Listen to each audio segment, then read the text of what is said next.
17 maneras de amar. Lo que pasa es que nos falta imaginación. Muchas veces hemos oído la frase de la Biblia, quien ama ya cumplió todo lo que manda la ley. Pero luego a la hora de la verdad nos falta imaginación para saber cómo hay que amar a los demás. Y terminamos pensando que amar es solo dar limosnas y que tener caridad es solo no atacar al vecino. Pero hay más de 1000 modos de amar. Recordemos solamente algunos cuantos. Primero, ponerse en el lugar del prójimo. La regla de oro del trato humano la dio Cristo. Tratad a los demás como desean que los demás los traten.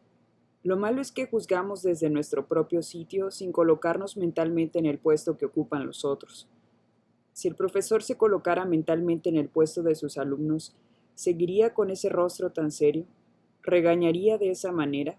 ¿O entraría más bien a clase con una amplia sonrisa y un saludo cordial, como él desea que lo tratara su propio profesor? Si quien recibe una petición se colocara en el sitio de quien está pidiendo, ¿cómo desearía que le respondieran y lo tratara? Tobías moribundo decía a su hijo, lo que no quieras para ti no lo hagas a nadie. Este sería un buen lema. Interesante pensar en esto. Cuando yo esté viejo, ¿desearé que me traten como yo trato ahora a los ancianos? Si yo fuera superior, ¿desearía que los súbditos me trataran como trato yo a mis superiores? El libro santo trae 2 sentencias que consuelan pero también asustan. Como cada uno trate a los demás, así será tratado él. Proverbios 11. Y con la vara con la que midan, con esa misma medida serán medidos ustedes. Mateo 7. 2. Estudiar los gustos ajenos. La verdad es que sabemos poquísimo de los demás porque nos hemos pasado la vida estudiando nuestros propios gustos. Y luego cuando queremos hacer un favor o un regalo no hallamos cómo hacerlo. Un archivo en el alma de lo que gusta a los demás, ese sería el primer paso para poder serles agradables. Un día fui con mi tía, cuenta el famoso Carnegie, a visitar a una señora, y ella se pasó la mañana hablándome de barcos y de viajes marinos. Cuando regresábamos a casa pregunté a la tía por qué aquella dama se había dedicado a hablarme de barcos y mares. Y ella me respondió, niño, porque ella sabe que tú deseas ser marino, y la gente educada procura hablar de lo que al otro más gusta. Y el célebre autor añade, aquella frase fue el primer secreto del arte que tuve luego para ganar amigos. Si en verdad amamos a los demás, trataremos de saber qué les gusta más, porque para pescar truchas hay que saber qué carnada prefieren las truchas. 3. Satisfacer caprichos buenos. No contentarnos con ayudar al prójimo con la estricta idea de lo necesario. ¿Por qué no satisfacer algunos caprichos cuando estos son buenos? A la persona no le basta lo indispensable. Hay cosas superfluas que son necesarias para conquistar la felicidad. Regalar una boleta para ir al fútbol, al cine o al circo. Obsequiar una revista de modas o de cuentos ilustrados. Un helado o un ramo de flores puede ser tan caritativo como obsequiar un pan a un pobre. 4. Pensar bien de todos. Jesús nos dejó una prohibición tajante que no admite excepciones. No juzguen y no serán juzgados por Dios. No condenen y no serán condenados. ¿Por qué miras la basurita en el ojo de la otra persona y no te fijas en la viga que llevas en el tuyo? Mateo 7. En las ruinas de una antiquísima ciudad fue encontrada esta fórmula de la moderación en el pensar, hacer y decir.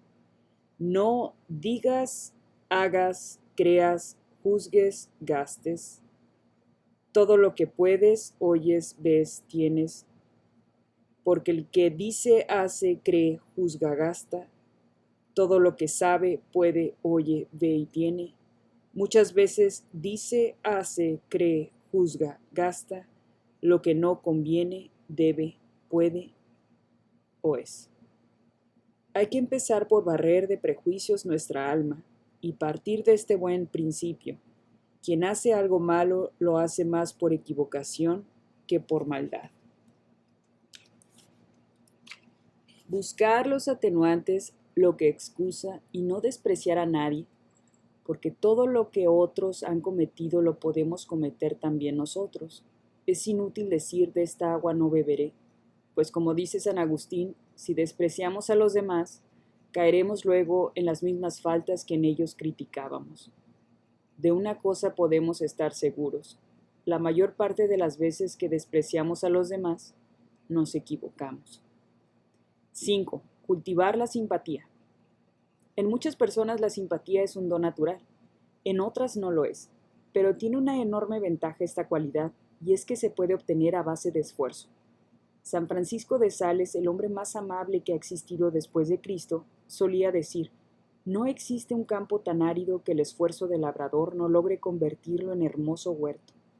Así también no existe un carácter tan agrio que con esfuerzo constante no se logre convertir en una personalidad agradable. Yo al menos no lo he conocido. Y el caso típico es de San Vicente de Paul. Oigámoslo narrado por él mismo. Yo tenía un carácter agrio y antipático, dice el santo, pero me convencí de que las personas que se dedican a propagar la religión tienen que ser de esas que con su aire sonriente y amable contentan a todos, porque una persona que no tenga modales amables dejará de cosechar muchos buenos frutos que hubiera podido conseguir, y su trabajo y su vida se pueden convertir en terreno estéril que produce escasos frutos y de mala calidad. Me da lástima que entre las personas que se dedican a propagar la religión haya gente de aspecto reservado y severo, cuya mirada sería seria y triste espanta y desconcierta. Parecen olvidar lo que decía el obispo de Sales: más moscas se casan con una cucharada de miel que con un barril de hiel. Añadamos un dato curioso.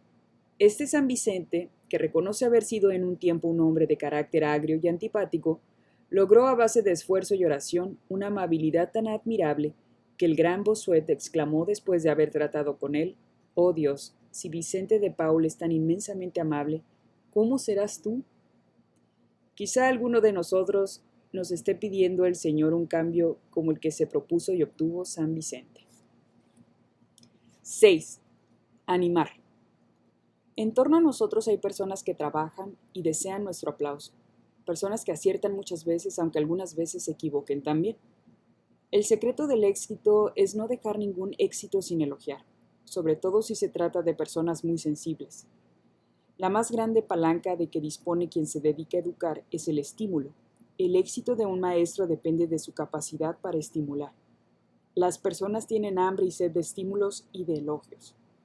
Un elogio puede convertir a un niño descortés en un niño educado. Antes que de sanciones debe sembrarse de ánimo el camino de los jóvenes. Todo el arte de la educación podría resumirse en una palabra: animar.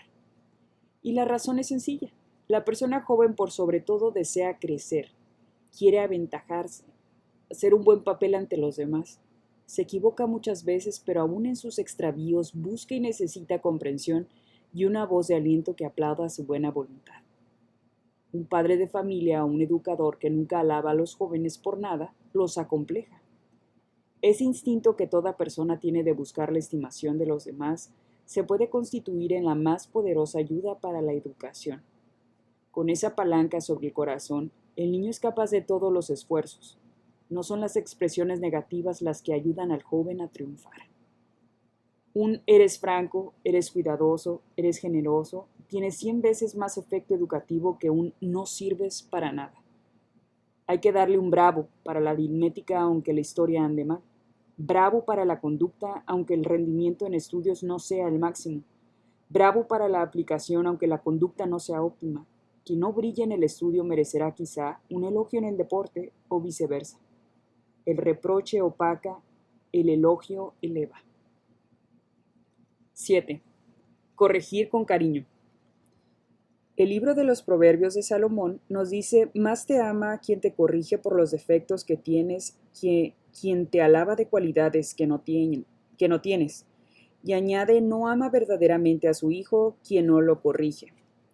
En la antigüedad hubo un sabio a quienes sus discípulos lo tenían por infalible. Era Pitágoras.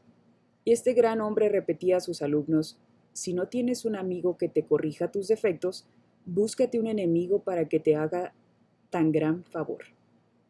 Decía un educador: la fórmula que más resultados me produce es esta: 50% de ánimos y 50% de corrección. Y el mejor educador quizá del siglo XIX, San Juan Bosco, solía decir: la persona joven necesita de continuos avisos y correcciones, porque no por maldad, sino por irreflexión o ignorancia, se olvida continuamente del cumplimiento de sus deberes. Y la experiencia ha enseñado que después de muchos años siempre se recuerda con agradecimiento a quien en buena hora supo hacernos una corrección saludable. La Santa Biblia nos dice: va por senda de vida quien acepta la corrección, pero quien no la acepta va por camino falso. Proverbios 10. 8. No prescindir de nadie por sus defectos. Todos los que nos rodean tienen defectos. Si no nos fijamos sino en estos, terminaremos por arrinconar a todo el mundo. Pero toda persona tiene muchas más cualidades que defectos. Si no, no sería imagen de Dios. Y aquí está el secreto de los buenos jefes: aprovechar las cualidades de las personas y darles oportunidad para que las ejerciten. En una encuesta entre 300 alumnos de un plantel, a la pregunta ¿qué es lo que más les disgusta en este colegio?, 80 jóvenes respondieron: me fastidia que en el colegio siempre son los mismos para todo. Y es que con frecuencia arrinconamos a los colaboradores de segunda clase y nos quedamos solo con los superdotados. Es una injusticia. 9. Dar confianza. Hacerse accesible descender sería anticristiano cerrar la puerta para preservarnos. La puerta hay que conservarla abierta. Hay que partir del presupuesto de que a los inferiores siempre les cuesta hablar con el de arriba si éste no se excede en conceder confianza. Don Bosco decía: hay que empezar por hablar nosotros a los inferiores, dirigirles la palabra, llevar la conversación hacia temas en los que ellos no se sienten inferiores. La iniciativa en el trato amigable debe partir de nosotros. Recordemos el ejemplo del Divino Maestro.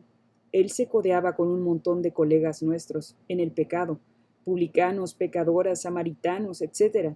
No esperaba que lo invitaran a charlar con ellos. La iniciativa partía del mismo Jesús. No olvidemos de quién somos discípulos. 10. Mostrarse agradecido. Hay una frase en el libro santo que debería estar escrita en letras de oro en nuestras casas: ser agradecidos. La repite San Pablo, pero ya la venían leyendo los israelitas desde varios siglos antes en la Sagrada Escritura, solamente que el Antiguo Testamento le añade una linda promesa: porque el que agradece un beneficio se prepara otros nuevos, y en el día de la desgracia hallará apoyo. Eclesiastés 3.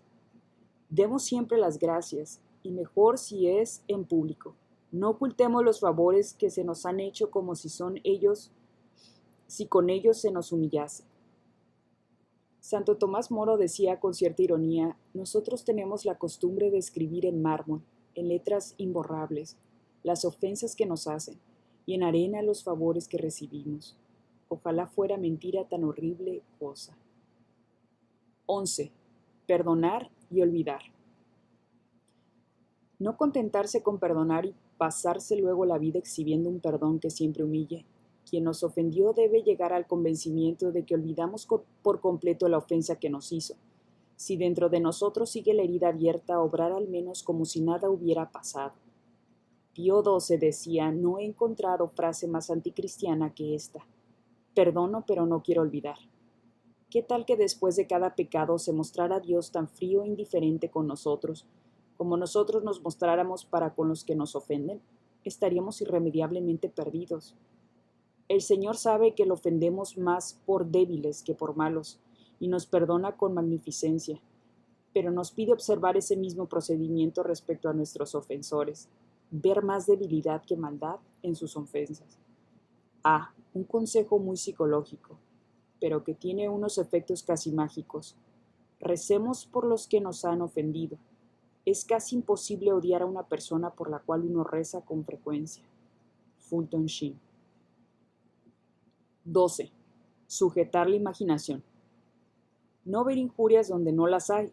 No tomar como una tremenda injuria una palabra dicha al azar. En el día del juicio nos vamos a llevar tamaña sorpresa cuando veamos que en la mayor parte de lo que nosotros creíamos graves ofensas no hubo ni siquiera deseo de ofendernos. 13. Presentar excusas, pedir perdón. Saber reconocer a tiempo los errores y tener la humildad suficiente para decirlo, sin gestos melodramáticos, pero sin temor a reconocer que hemos fallado. Es algo que a la gente le impresiona muy bien y nos atrae su afecto y estima. 14. Saludar y sonreír. Es la primera lección en el kinder en Estados Unidos. Hay dos refranes muy desgastados, pero que son una joya de sabiduría popular. Saludar y sonreír cuesta poco, pero vale mucho. Y hacer un favor sonriendo es como hacer 200. Saludar sobre todo a los inferiores, al portero, a quien nos sirve el desayuno, al cartero, al que trae la leche o el periódico, a cuantos tienen un oficio monótono que solo puede endulzar la sonrisa y el saludo cariñoso de los que se cruzan a diario con ellos. Usted solamente es humano cuando sonríe, decía un obrero a su patrón. Una de nuestras más honrosas diferencias con el animal irracional es el poder sonreír. Desafortunadamente a veces dejamos pasar largos intervalos sin aparecer humanos ante los demás. Los israelitas tienen un proverbio que dice: quien conserva un rostro amable llena de alegría los corazones de los demás. El sabio Turgenev cuenta una hermosa experiencia suya con un pordiosero. Me olvidé la billetera en casa y al encontrarme con un anciano mendigo, le pedí excusas por no tener dinero para darle. Sin embargo, tomando sus manos, le miré sonriente a los ojos y le dije: conste que yo lo amo a usted. Aquel viejito soltó 2 torrentes de lágrimas y exclamó: su sonrisa y su saludo son la mejor de todas las limosnas que he recibido en este año. Nunca podré olvidar la oración extraordinariamente bella que le oí a un campesino: Señor, que los malos se vuelvan buenos y que los buenos se vuelvan amables. Qué bella oración, qué digna de que la repitamos también nosotros. Y un último dato a este respecto: en los nuevos reglamentos de la más poderosa comunidad educadora del mundo ha sido insertado este consejo: cada uno pida al Espíritu Santo el don de la simpatía. Los religiosos que redactaron tan importante recomendación habían meditado seguramente el consejo del gran sabio en la Santa Biblia: pórtate con amabilidad y serás amado más que quien da muchos regalos. Eclesiastés 3. 16. Hacer favores. No niegues un favor a quien lo necesita, si puedes hacerlo.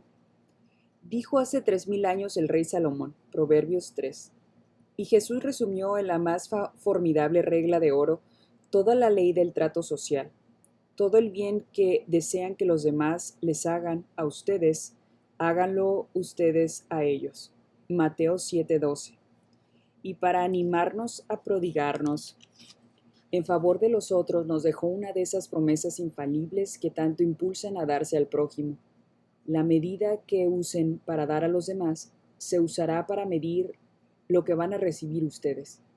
Marcos 4:24. Pero hacer favores no es solo poner nuestros bienes en favor de los demás, es entregarles nuestro tiempo, nuestra comodidad. Eso se llama ahora desinstalarse.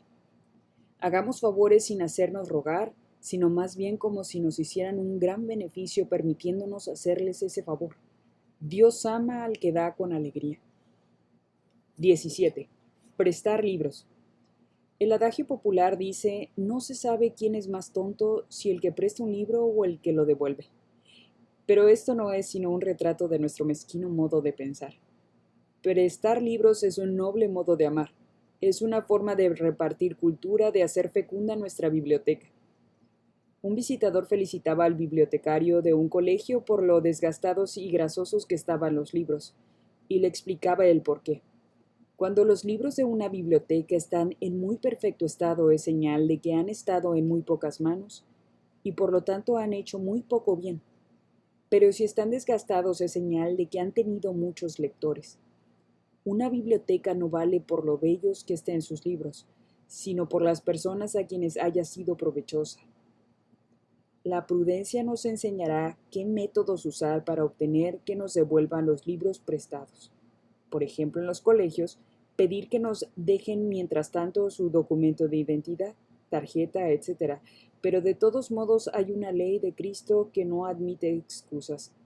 Da a quien te pide y no vuelvas la espalda a quien te pida prestado. Mateo 5:41.